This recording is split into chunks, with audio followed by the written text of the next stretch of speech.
Shalom, selamat pagi Bapak Ibu yang dikasihi oleh Tuhan. Kembali kita akan bersama-sama membaca dan merenungkan kebenaran firman Tuhan. Mari kita berdoa. Bapa, kami bersyukur untuk pagi hari ini kami boleh kembali membaca dan merenungkan firman-Mu.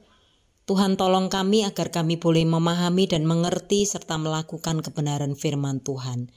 Di dalam nama Tuhan Yesus kami berdoa dan mengucap syukur. Amin. Firman Tuhan diambil dari Ester 7 ayat 6-10, demikian firman Tuhan. Ester menjawab, penganiaya dan musuh itu adalah Haman, orang jahat ini. Lalu Haman sangat ketakutan di hadapan raja dan ratu. Raja bangkit dengan amarahnya dari perjamuan minum anggur dan pergi ke taman istana. Namun Haman tetap tinggal di hadapan Ratu Ester sambil memohon demi nyawanya, karena dia melihat bahwa hal buruk telah diputuskan oleh raja baginya. Saat raja kembali dari taman istana ke tempat perjamuan minum anggur, Haman sedang tersungkur di depan dipan tempat Ester berada. Raja berkata, apakah dia akan memerkosa ratu sementara aku berada di dalam istana? Segera setelah perkataan itu keluar dari mulut raja, mereka menyelubungi muka Haman. Lalu Harbona, salah satu sida-sida yang berada di hadapan raja, berkata, lihatlah tiang gantungan yang Haman persiapkan untuk Mordekai, orang yang telah mengatakan hal yang baik kepada raja, sudah berdiri di rumah Haman, setinggi 50 hasta. Lalu raja berkata, gantung dia pada tiang itu. Jadi mereka menggantung Haman pada tiang gantungan yang telah dia siapkan bagi Mordekai. Lalu kemarahan raja mereda. Sampai di sana pembacaan firman Tuhan. Bapak Ibu, di dalam sebuah persidangan, alat bukti merupakan patokan atau parameter yang harus ada.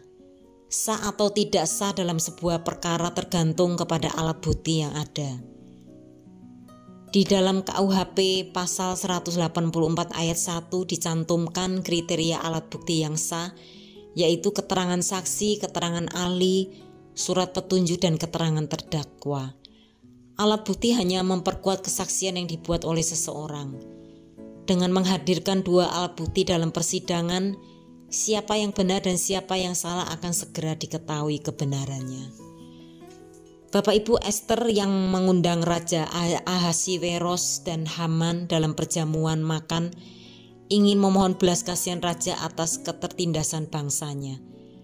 Ia akan memanfaatkan jamuan itu untuk mengungkapkan kebenaran yang sesungguhnya kepada raja, sekaligus membongkar tipu muslihat Haman yang ingin membinasakan orang-orang Yahudi.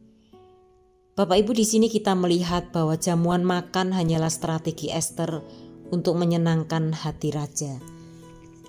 Dalam suasana hati yang tenang dan gembira, Ester berharap raja dapat melihat persoalan dengan jelas.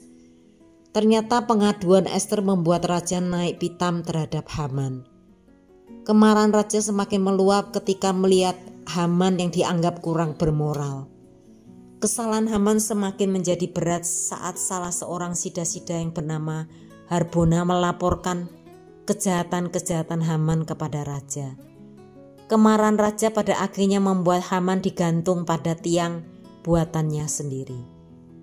Bapak Ibu, dalam pengadilan orang benar tidak akan takut menghadapi proses peradilan, karena pengadilan akan menjadi wadah bagi setiap orang untuk mencari dan menemukan kebenaran dan keadilan.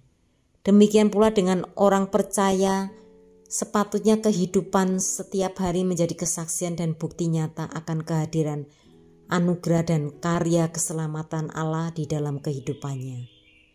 Hal ini dimungkinkan terjadi apabila kita mau hidup takut akan Allah.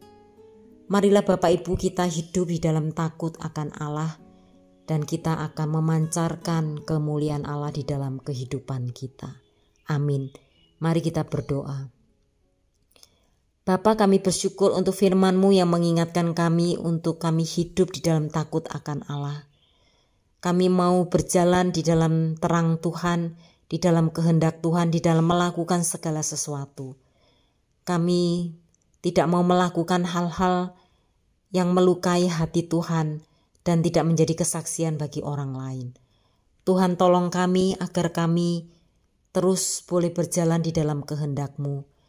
Dan kami percaya Tuhan akan menuntun kehidupan kami, kehidupan anak-anak Tuhan yang hidup di dalam jalan kebenaran-Mu.